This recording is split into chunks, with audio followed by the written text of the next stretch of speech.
we track 3 key metrics: revenue, retention, and acquisition. If you don't track it, you're not going to do anything with it. I have 2 companies now. One is Local Search Group. We do digital marketing, and the other is True Blue Media, and we do the traditional marketing. So we're coming together as a modern marketing agency. The Local Search Group portion we founded in July of 2010, and we found success in the digital space. And so as we continue to talk to our clients, they've been asking us to be the one location where they can shop, right? Instead of meeting with 7, 10, 12 different vendors, they'd like to meet with one person or one team that helps them support their business activities in totality. And so we've made that pivot kind of here in 2016, last year now, 6 months ago, to start supporting that side of the business more effectively. Because at the end of the day, you want to have a complete, fully integrated marketing system and platform and campaign. Digital at the beginning was on the periphery. Now, candidly, because of the smartphone, it's right in the middle. And one of the things I learned a long time ago was really with marketing and advertising, you're trying to get to where the people are. And so the mobile phone, the smartphone, is where the people are anymore. So these 2 companies, are they in one office, or is it the same people, or how do you separate that? We have the same office space that is shared, but we basically have different accounts and different responsibilities, kind of by product at one level. We look at each of the things that we do, whether it's Google or Yahoo or Bing on the digital side, versus on the traditional side, it'll be more down the path of media partners and our local affiliates from a television station standpoint, and then our local affiliates from a radio station standpoint. And then there's some things that are kind of in the middle of each, and we're trying to build bridges where we can. One of them would be Pandora, right? It's radio, but is it more traditional or digital? At the end of the day, you're trying to get to the people. And so we look at the fact that digital is now in the middle as something that we've been looking forward to. Some digital agencies, I think, were more comfortable being on the edges, being the smart guy in the room, but not really having the spotlight. And so now that the smartphone has made that the spotlight location, because people can stream TV and radio, as well as check Facebook, as well as do Google searches, we kind of see that bridge to the modern market agency coming from the smartphone. There are actually more smartphone subscribers in the US than there are people. So as you look around the world, you can see that's not uncommon. Most people, when they travel, take their smartphone with them. If they're in the airport, I would hazard a guess, they could live without their luggage, right? But if they had left their phone at home, they might miss the flight, turn back, go get the phone, and then come back and take a later flight, because you can't function. Most people can't function anymore without their phone. That's true, and they get anxiety attacks. If 80% get anxiety problems if they're separated from their smartphone more than 1 minute. There was some statistics about that. Interesting. Yeah, it's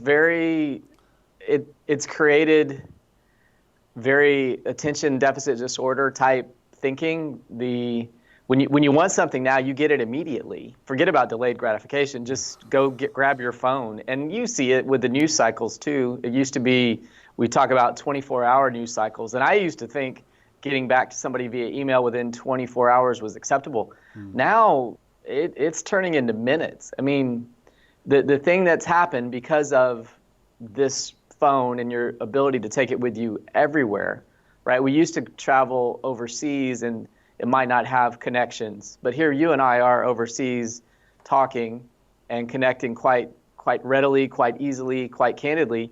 And as you look at that, your email now travels overseas, and not all flights anymore have Wi-Fi available, but you used to be able to kind of get away on a 3-hour flight from Houston to, say, Los Angeles or New York. But now you're going to get Wi-Fi on that flight, and you're going to be able to take care of your emails. You'll do, at least for now, you'll be able to do everything except talk.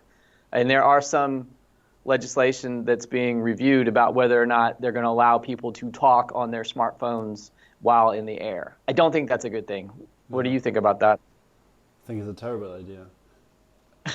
I just noticed if every email that you send out, you need someone reading it and probably also replying to it. So you basically, by acting, you increase the problem for other people again. Yeah, without a doubt. The thing that's different now is the number of decisions that are required each day continues to increase because of the volume of information that's exchanged. True. How big is your team? We have right at 20 people, and it's about equally divided between field personnel and support personnel. I like to think that I balance that element because I'm out talking to clients, but I also have a very support-oriented mindset in terms of delivering what it is that we say we can do. We have to be able to do that with our clients. What does field personnel mean? Field personnel mean that they're working directly with the client. So they basically, if you will, sell them the dream, and then they make sure that they hold themselves and ourselves as an organization accountable to the commitments that we make. And why do they separate between support and field personnel? For me, it's because on the internal support side, it's very technical. And so it's the difference between telling someone the time and then telling them how to build the watch. Yeah. And if you're going to tell them the time, they don't necessarily need to understand how the watch was built, especially in today's day and age. A lot of the decision makers are baby boomers, and they come more from a command and control place, and Gen Y or the millennials are younger, and they kind of like, well, we'll publish, and if it's not perfect, that's okay. We just want to get it done, and then we'll iterate based on the feedback we get from real live audiences. And so there's a huge digital divide between these two generations, and I happen to be in Gen X, right in between the two. And so we want to be that bridge between what's possible and what's impossible, and kind of what's probable and what's improbable, and help our clients steer through the confusion that they'd otherwise see without a guide there with them to help them through. It's definitely a different age, a different era in terms of how quickly you can share information. Do you also have salespeople on the team, or We do. How is that working? Are they only doing sales, and how many are there?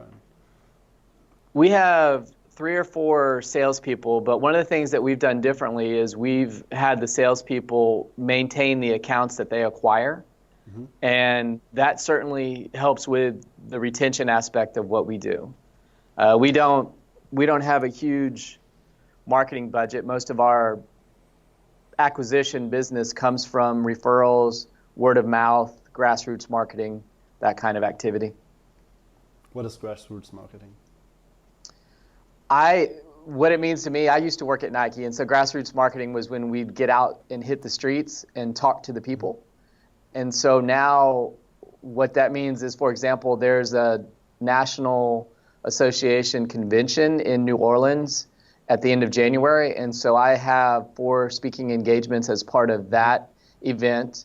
And as I go out and talk to people about it and share some of the thoughts that I have in the book that I wrote in 2016, they are more interested in, and they are a warmer lead. It's less about cold calling and really creating some inbound marketing moments for people to capture what it is that we're capable of. And then if they're interested, they almost self-select into us as an organization. And so the closing ratios are higher, the retention levels are higher, the marketing expense is lower, we can provide better support to their organizations.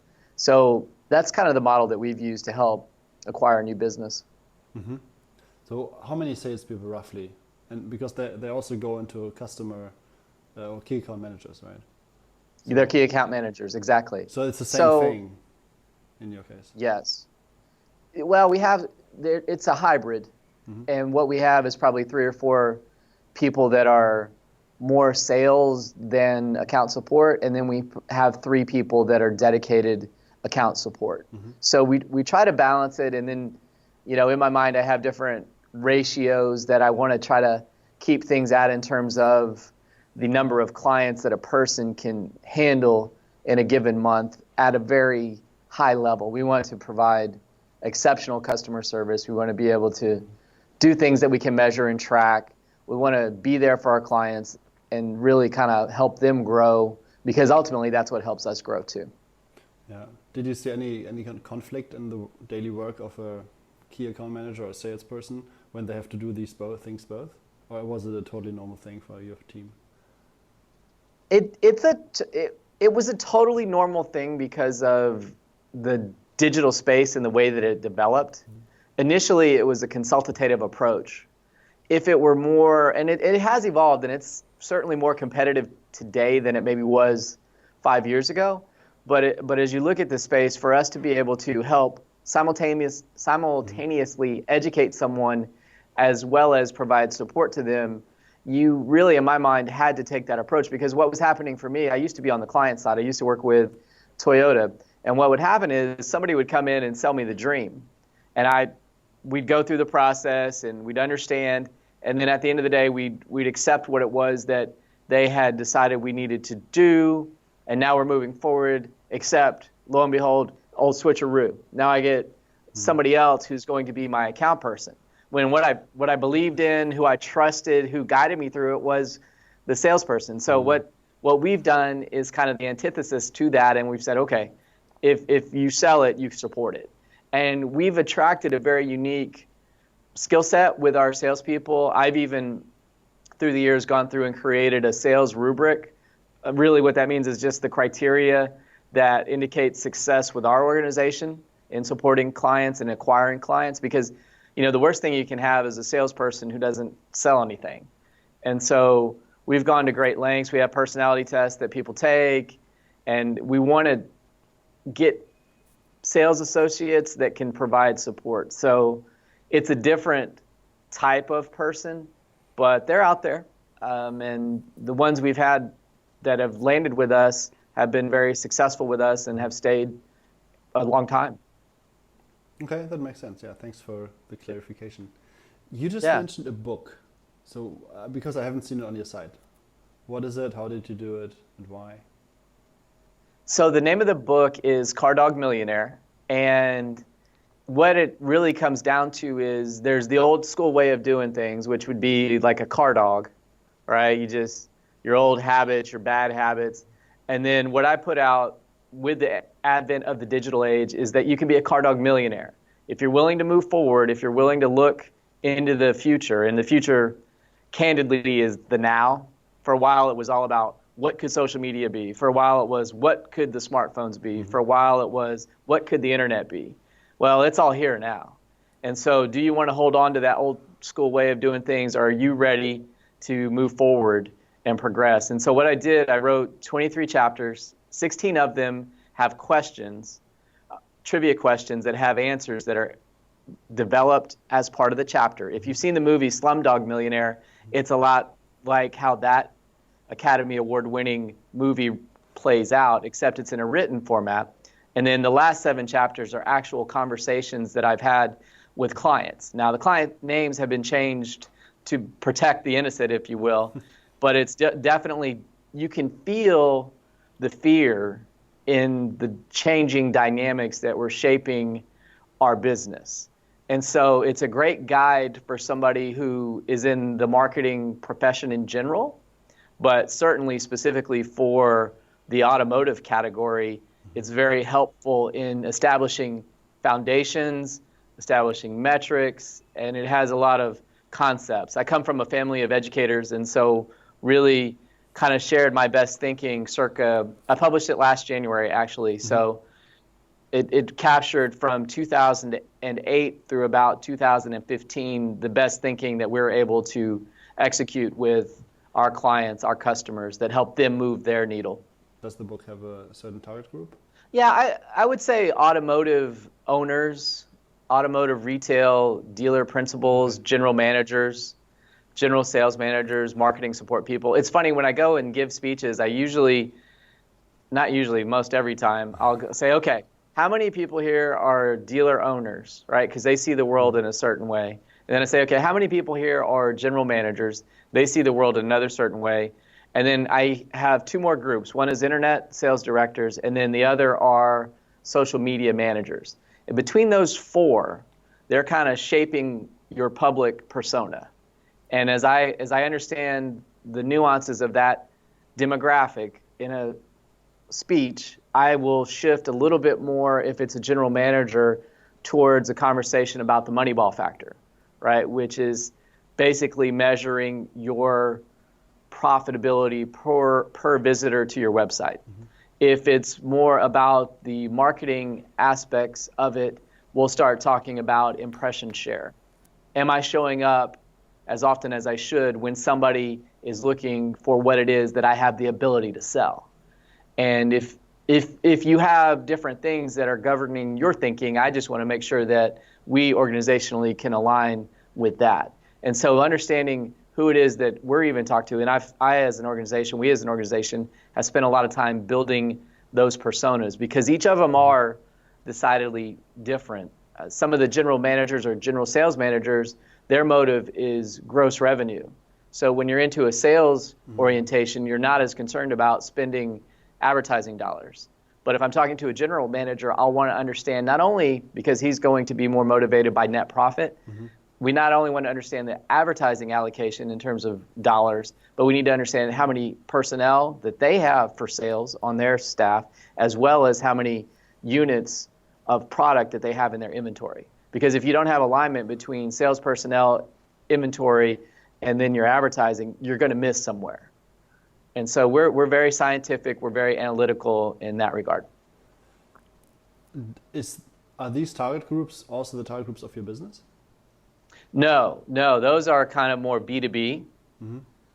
And then for the B2C aspect of it, because what we want to do is support the B2B. On the B2C side, typically our demo is going to be adults 25 to 49 because we're interested in acquiring the new car buyer.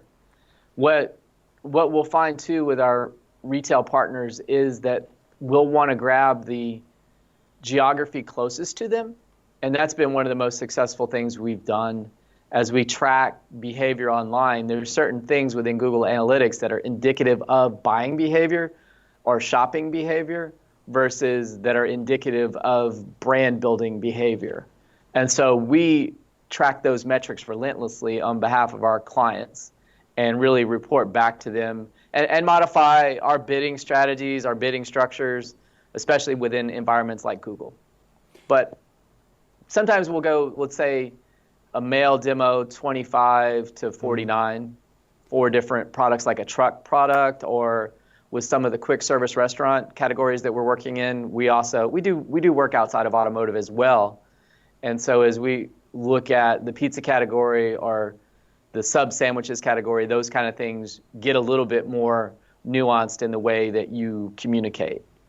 But the biggest target group of yours is automotive dealers, correct? Absolutely, that's right. And the automotive manufacturers, I would say upwards of 85%. Got it. What have you tried in order to reach these people or these businesses? Well, I've done expensive. I said expensive, but it's expensive and extensive. I think that was a little Freudian slip there. Engagements. I mean, I've talked in Orlando. I've talked in Las Vegas numerous times. I've talked in Albuquerque, New Mexico, Oklahoma City. They have get-togethers called 20 groups where dealers from all across the nation will come in and sit, and I'll talk to those groups in places like literally San Diego and Boston. I remember, 1 week it was San Diego on Tuesday and Boston on Friday. And so it's been a lot of cross-country travel. I've been to Denver to speak. I've been to Chicago. And I'm just going off the top of the head. And I'm headed to New Orleans here, like I mentioned, in a couple of weeks for over the course of 1 weekend, 4 different sessions that I'll be speaking on. So, you have to know your stuff, and then you have to be able to convey what it is that in an interesting way. Otherwise, it just becomes academic. And so one of the things that I've presented over time that has continued to resonate through the years is the Moneyball factor. Most of our clients were looking for some way in which they could best understand the new business dynamics that were reshaping the industry. And that Moneyball factor kind of helped them, helped me, helped everybody, get their head around this new environment that we were living in. Got it. What other methods have you tried in order to get more clients from this target group? I've also done the deal on the website where we would create white papers and have people download them. Mm-hmm. And so the brief history of that was initially very effective. When we were the first players in the space, we were doing this well and in front of the big media groups doing this kind of thing. And so we had that unique insight, and it created interest, and it created leads, and it created business for us. Mm-hmm. But fast forward to 2017, and what I have on our website is the ability to track who is visiting our website, not specifically by person, but by business organization. And so there's a software platform called SharpSpring that we use that basically keeps up with this information. It sends me a daily update in terms of who's been on our website. And what I found is that more than half of the traffic to our website that is of a business nature, well, they're coming from competitors.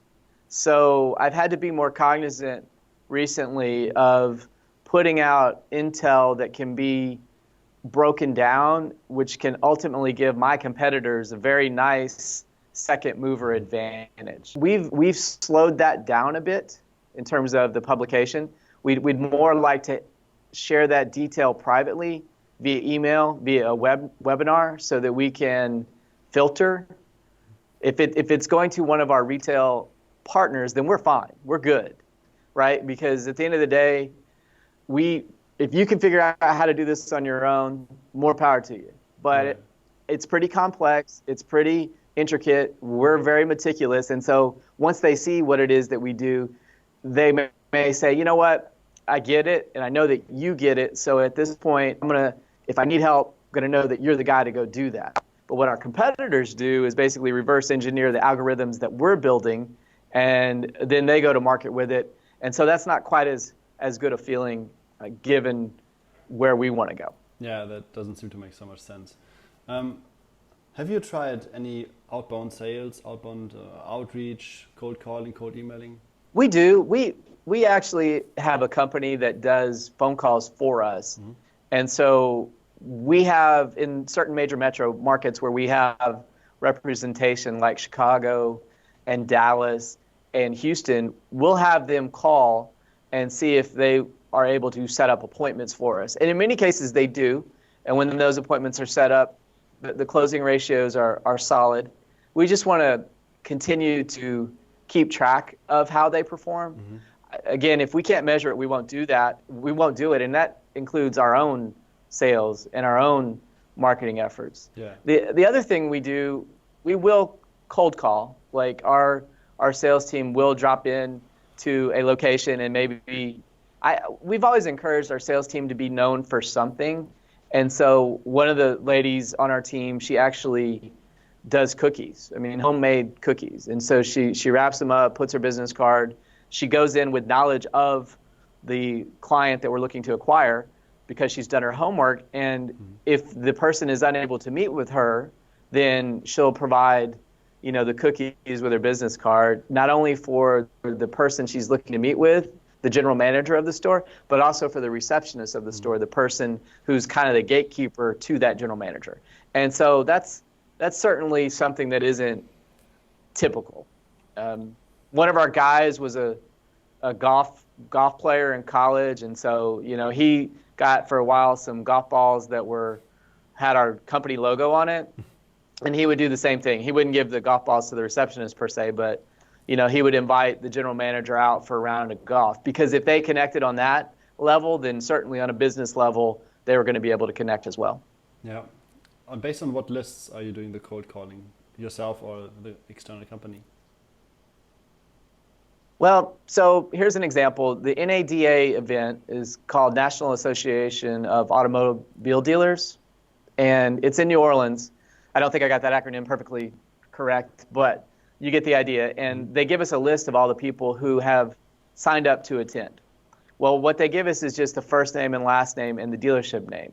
So what we have to do is go out to find out, and we hired somebody to find those names on the websites for each of those dealerships, and then essentially back into the email address or the phone number address if it's publicly available. Mm-hmm. And so with it being, in many cases, of those 1,000 plus attendees publicly available, we're then able to reach out to contacts in geographically specific markets where we have an opportunity to provide excellent support. And we'll invite them to our session that I'm going to be speaking at, and or we'll invite them to the booth that we're hosting at the event.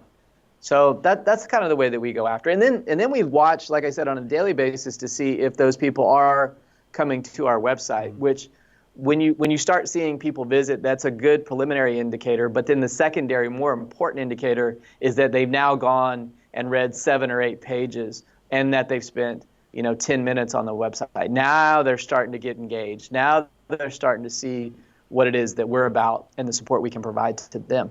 For this meeting, we're going to provide them with the opportunity to access the most popular chapter in the book for free, right? Mm-hmm.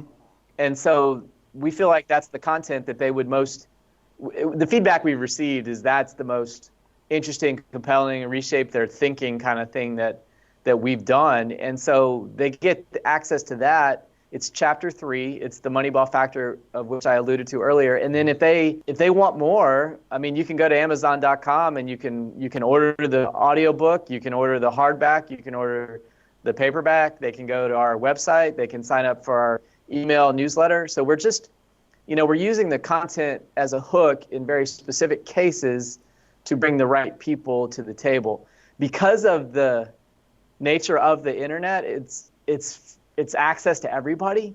And so we just have to be cognizant of giving that out to our competitors. So right. The intelligence is important, but I just caution that balance between sharing it with everybody or sharing it with, the right people at the right time. Do you know everybody in your target group? Do you have like a huge list of everybody you could ever reach out to?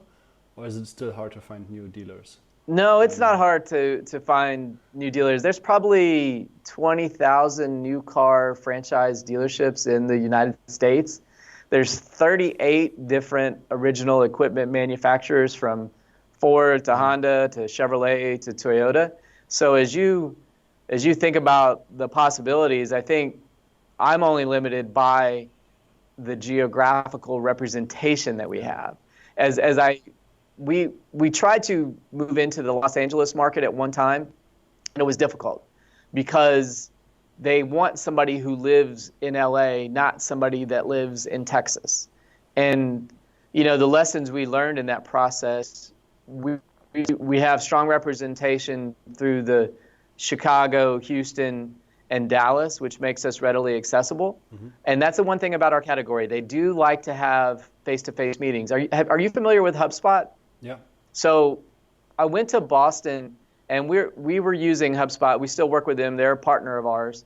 And this is probably 5 years ago. And I was meeting with one of the founders, and we were talking about our business model where we felt like we had to sit down with a client each month, because if we didn't, somebody else was going to intercept our business. He looked at me because he had this room with these Harvard MBAs, MIT, a very reputable school here in the States, Boston College, great schools, and they had computer laptops set up not like we do today, and they're all smiling, dialing, trying to reach out to people to convince them of the power of HubSpot's inbound marketing concepts. And they're doing everything through Skype. There would be no way in his mind to be able to afford the travel budget associated with the need to send somebody from, Houston to Boston and back and forth. But that is our model. And so that's why it's important that we have somebody in Chicago. It's why it's important to have somebody in Orlando, right? You have to have feet on the street in order to acquire the business, and then, in my opinion, to keep the business. So when you have this huge list of all the dealers, how do you qualify them if you're going to reach out to them or not? Well, I think we look at the brands that they represent. Mm-hmm. We know there are different nuances with each manufacturer. We look at contacts that we have. So sometimes the ownership groups will determine that too. Mm-hmm. There's a different nuance between a publicly traded automotive group or versus a privately held automotive group. We have a tendency to do better with privately held.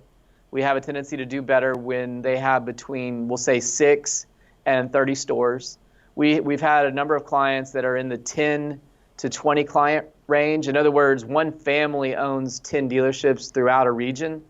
And we've had a number of those clients for, going on 5 years now. So that's where we found our success and some of the tracking that we bring to the table. Because in any business, if you're trying to scale it in some way, shape, form, or fashion, and we can be a great business partner when you have 8 different general managers who want to do things their own way, but they need to have a common platform of success. Mm-hmm. And they need to have a common platform of tracking. So we actually help, in my opinion, those mid-sized privately held companies find scale in their advertising and marketing operation. And we do it by being credible, by being authentic, and by tracking the things that we do. I keep saying it, but when you go into a meeting with an operationally minded owner and you tell them, if we can't track it, we won't do it, yeah. You shift the conversation away from being an advertising agency and into the premise of being a digital sales operator and by operator, I mean operationally operating, like looking at the things that impact their ability to sell cars and make money. That's what we're there to help our clients do. So we put it past kind of a brand initiative or past an awareness initiative. We're more into the, Google search part of it. We like to say that there isn't a cent that's spent without intent. And that's why all the other advertising that's out there, it interrupts you. But Google, you actually are giving consumers what they want. And that's why early on, I've always been intrigued by, excited by, interested in what it is that Google does. And that's our forte. Okay. So I guess you don't have any problem with lead generation, or if there's a problem, what is it? What is your biggest obstacle or challenge? It's the ebbs and flows of the lead generation. It's like high tide and low tide. So we're going to go out. First off, at the end of this year, we had so many referrals. We were slammed. And I think agencies in general, if you read Ad Age, are being reviewed by their marketing clients because there's just this fundamental misunderstanding on what marketing can bring or what marketing can do. So there's this whole clarification going on out there in the marketing and advertising world. But so we finished the year strong. We grab clients, we retain clients, but moving into January, it might feel like this week that we don't have as many leads as we like. But next week, after I get back from that national conference, we're going to be slammed again.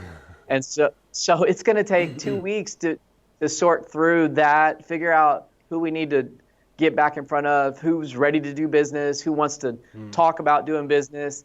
And so that's going to last us through, the end of February.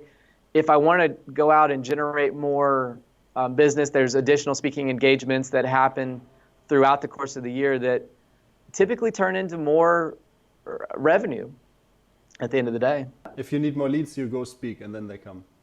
Yeah, yes. And the other thing we do down in the trackability standpoint is we have weekly meetings with our sales team. So we do have accountability within that. We're looking at leads, and as an organization, we track 3 key metrics: revenue, retention, and acquisition.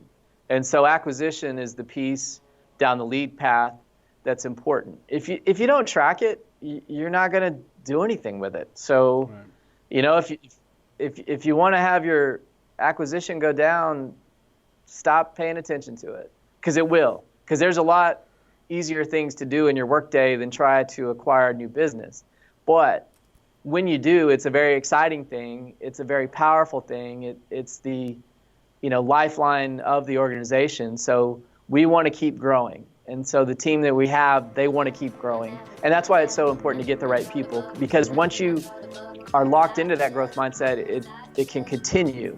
But it's when you start to deviate it from it that you wake up 6 months later and go, oh, wait a second, that's not a really good look. So I think by having the discipline of looking at it each and every week, that we do better with it. And by knowing a quarter out from a marketing planning perspective, where we're going to be, who we're talking to.